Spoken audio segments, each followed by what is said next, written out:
Good afternoon. I recognize I'm standing between you and lunch, so I'll try to make this interesting for you. As Marcella said, my name is Mitch Spivey, and I'm the Senior Director of HR Operations and Service Delivery for Becton Dickinson, or BD. BD is a global medical technology company that's advancing the world of health by improving medical discovery, diagnostics, and the delivery of care. For most of us, it's one of those companies whose products you use without even realizing you're doing so. I've personally used BD products for many years, but didn't realize it until I started working for the company. As an example, during the pandemic, BD became a huge supplier of COVID at-home tests, as well as providing the syringes that many of the vaccines are administered through.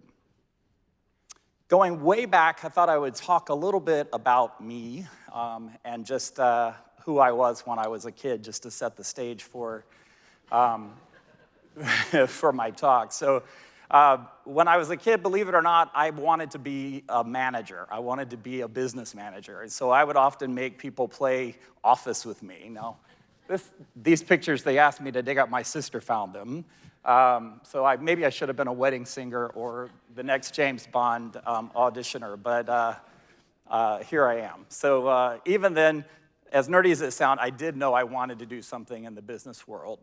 Back then, I thought it was accounting. Later, I realized that was a bit too narrow for me, so I broadened that out, focused on business with concentration in marketing. I had taken a couple of marketing classes. I found that very creative and realized that I could have the best of both worlds by doing business and being able to be creative in my career. When it became clear that HR was my passion, I went back to school and earned my master's in human resources management. But my first paying job after graduation was managing a gas station. I was managing one site, quickly became the manager of 3 sites, and within a year, I was the territory manager of that area.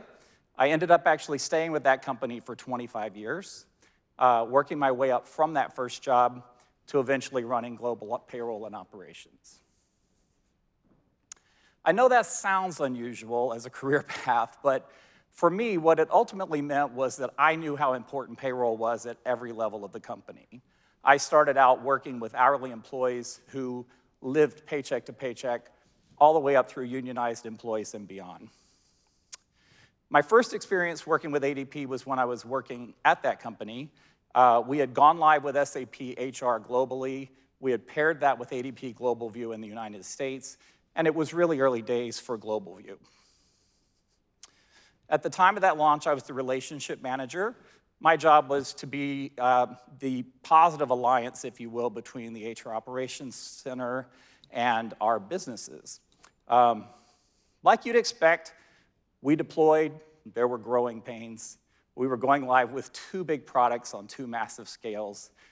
We had about 35,000 employees in the US using those products, and there were problems with that initial transformation. As you think about transformations, some you'd expect, some you wouldn't, but the reality is we had people that were not getting paid. Without question, that was the problem that needed to be solved first. As I already said, I was the relationship manager at the time, so I was involved in all of those conversations and in the daily calls that were addressing them. To say the least, it was a tense time for my company. I had a great boss at that time who had a lot of faith in me, and she would often bring me problems that needed solving. One day she came to me and said, "We've got this problem, you know it, and so we have decided that we want you to come in and run payroll in the US for a year." She said, "Take a trust journey with us and we'll see how it goes. We'll see what happens in a year, but I promise I won't make you do it for more than a year." Famous last words. My response to her was, I knew nothing about payroll. All I knew how to do was open my paycheck, check my benefits to a certain extent, and make sure that I had generally the right pay. But she quickly pointed out that I had already been a part of those daily calls. I knew what was going on, and that she didn't think it took me knowing payroll to be able to come in and solve those problems. Well, she turned out to be right. My lack of payroll experience didn't really hinder me in terms of solving our problems. I think it's because I could come in and ask the dumb questions without sounding dumb. They knew I didn't know payroll, so they discounted that and allowed me to come in from a different aspect. I could come at it from a layman's standpoint and ask questions that seemed obvious to people who had done payroll for 20 years, but for whom in that moment, the problem was just too overwhelming and enormous for them to see their way through it. It really helps you get to the heart of why something is not working when you can just get back to the basics. I realized my job in that role was not being a payroll expert, but it was about being a facilitator for solving the problem, bringing people together to talk about their experiences and the problems we were having. So as it turns out, when you put the right professionals in the room together and you break through the barriers that are keeping them from effectively communicating and solving problems with each other, the rest can really take care of itself. It's often easier to do that if you're the facilitator and not necessarily the subject matter expert. When I took that role, I think the first thing that we had to do was get people aligned around the common problem. Everybody was too deep in what was happening. They were talking around the problem, but they were not talking about the problem itself, let alone how to solve it. So getting everyone to stop placing blame and instead focusing on the mutual problem was the first step to solving it. I'll be honest, the first few weeks were extremely tough. I had to work hard to broker relationships with all of those people and get them to think differently than they had been. And in that, it was a challenge because it meant starting back from square one. It was like a boot camp. They had to relive the problems that had been experienced the last few weeks to break it down to its core and then rebuild it and solve it. Having the right people in the room is necessary to create that level of or environment for success. You leverage those people who have the right experience, then you listen to see who else needs to be a part of the equation. You get them into it as fast as possible. When you do that, you create the conditions to really solve problems. One of the things we recognized up front was we had a physical barrier to everyone coming together to solve the problems, and that was location. This was pre-pandemic, when people were much more accustomed to working in the same physical proximity. In this case, we had gone live with new products. We actually had a team in Nova Scotia, a team in Atlanta, and teams in Houston. Getting people together required us to open the lines of communications in a way that seemed novel at the time. We wanted to have the ability to be constantly communicating because we never knew when problems were going to come up. So we kept a conference line open for 10 hours a day. Anytime someone needed to talk to somebody from another group or encountered a problem, we would reach out to those teams. Somebody from those teams would come together on that conference line, and we would then get a handle on the problem, go off to diagnose it, come back and solution it, and bring inputs to the problem. That open conference line meant that everyone knew we were available at any time to help each other solve our problems. One of my key roles as a facilitator of that process was getting people to stop placing blame. We were really beyond that. We had to stop focusing on who might have been at fault and find out what was the root of the problem at hand. As we broke that down, it became clear that it wasn't any particular party that was causing the problem. It was a collective combination of fault, if you will. We had multiple businesses that needed multiple things from this transformation. Everybody was trying to get what they thought they needed for success, and that ended up causing ADP, in my opinion, to bend a little further than they should have from their usual business model. This was in the early days of ADP Global View, just like Shell said. And I think ultimately ADP tried to give us more than they should have, trying to make our vision work. I think Global View products can work extremely well when you use them the way they're designed and intended to be used. But my company, like many of yours I'm sure, wanted things done our way. We wanted the tool to bend to us, not the other way around. And so we ended up being our own worst enemy.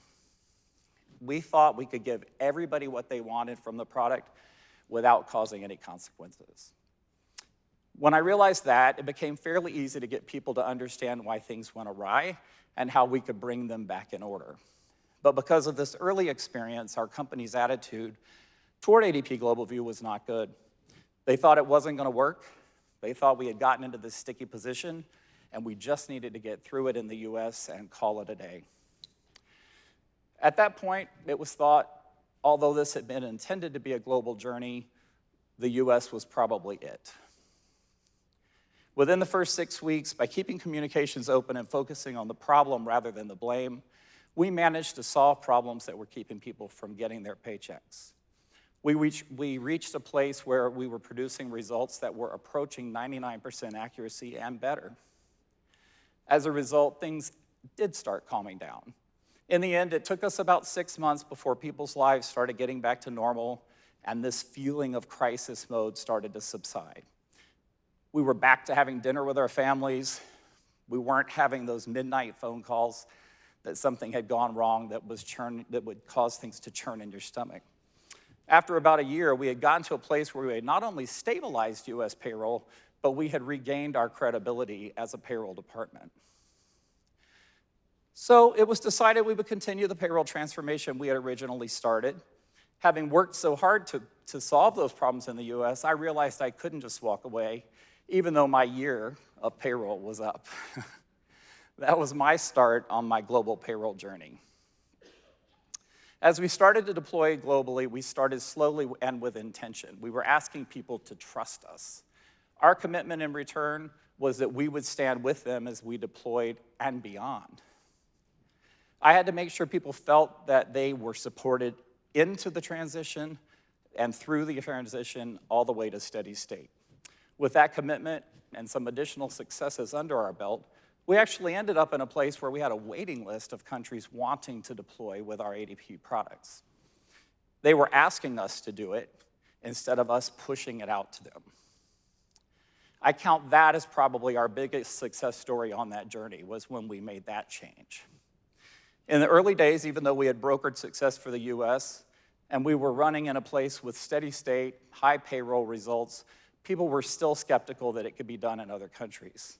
It really took brokering a relationship in a different way, not just saying, trust me, but demonstrating that we would stand next to them.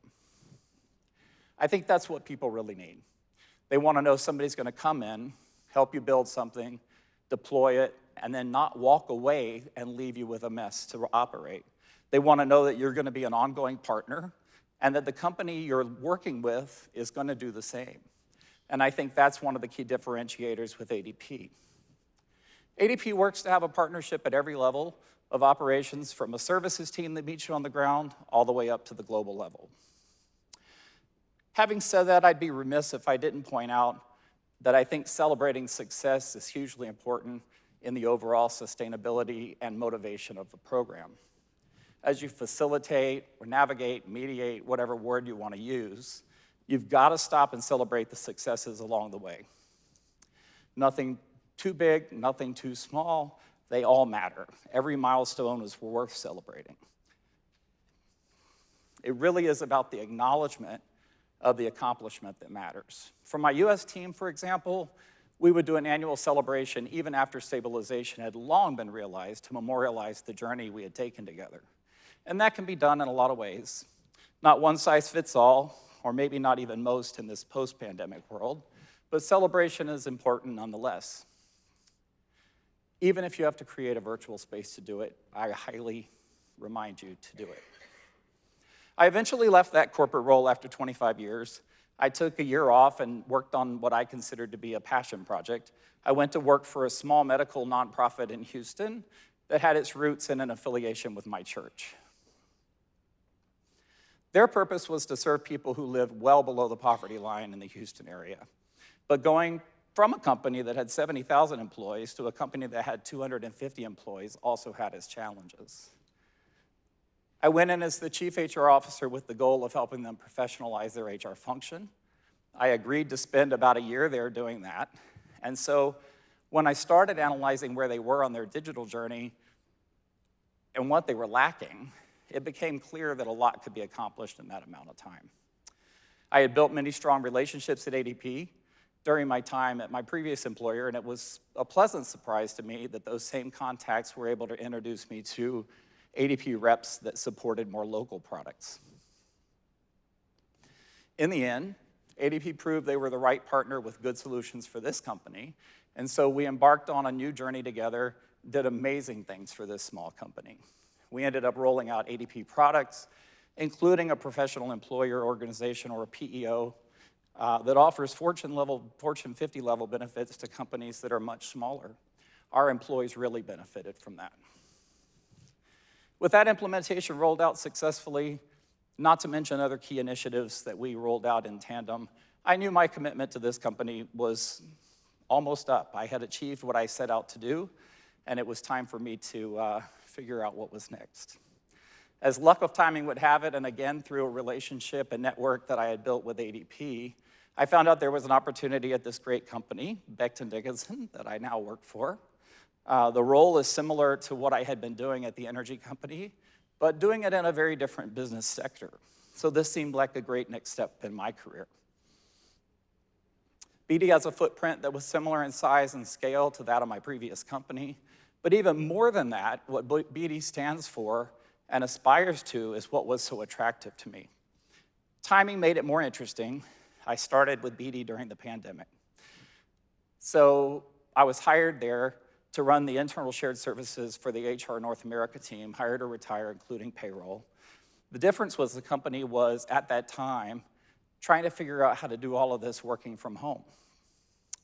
It had, because of the pandemic, a very different look and feel to the working environment that I had been previously used to, and the way of building relationships that I had been used to. Everyone was working to get used to this new way of working and this new norm that they were facing. And so through diagnosis, I found that my center had grown significantly in size over the course of just a few short years. But because of that speed, we had really not taken the time to rethink our processes end to end. Rather, we were incorporating new work into our existing models, and that was creating some inefficiencies for our center. That was where we needed to focus our immediate attention. So in that, I again needed to be facilitator to bring people together to create new solutions. We already had very well-organized teams, but over time, they had defined their own silos, and in some cases, they were working very independently of each other. If you looked at any one department, you would see what they did was effective, amazing, and accurate work, but they weren't leveraging the value of collaboration across their towers. So breaking down those silos was the key to our success in the early days. And because as we identified issues, having people come together to discover the deeper root of those problems would ultimately provide more effective and efficient solutions end to end. We had more success through this collaboration than we could have ever had just operating within our individual towers. At BD, for my center, this success moment was as profound for me as it was at my previous company, although in a different way. We had team meetings where team members were inviting associates from different towers because they knew their expertise could come in and help solve a problem. That was when I knew we had hit success. We were breaking down boundaries, no longer working in silos. We were bringing the right people into the right conversations, focused on the right topics, getting problems solved. Acting as a facilitator of that helped us out and helped our transformations, big and small, possible. If I were giving advice to somebody that was in a similar situation of needing to be a facilitator, I think you have to start with getting people aligned around that common problem. The problem may seem obvious to a few, but in likelihood, the problem's not obvious to everyone. Opening up the lines of communication, whether that's having an ongoing war room, a series of conference calls, or simply getting departments to talk to each other, is important and can create broad change. Establishing trust and continuity across teams allows you to break down barriers, and building personal relationships and credibility to get the buy-in and to ultimately bring teams together. These are all essential objectives. And remember, celebrate every success, big or small, middle of the project, end of the project. I think you have to celebrate along the way. Maybe most importantly, I think you have to listen authentically.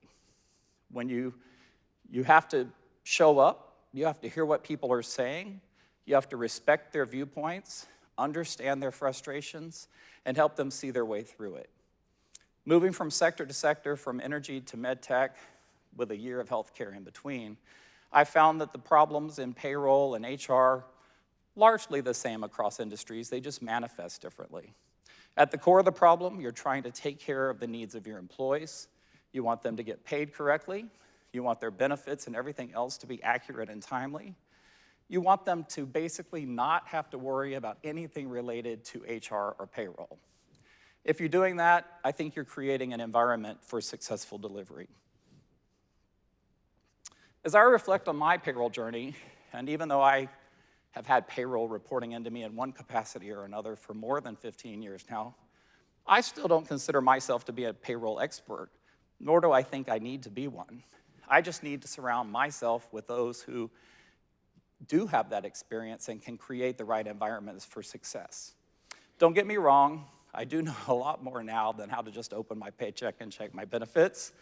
But more importantly, I know what good looks like in that space. And I see my job is to help those teams be successful by bringing people together and creating an environment for trust and collaboration. And of all the tools, processes, and studies that I've had over the years, the skill I value the most is that of being able to facilitate teams to be successful. In the end, being a good facilitator means recognizing that everyone really wants to do their best job. Sometimes they just need help removing barriers to unlock the potential for success. Thank you very much.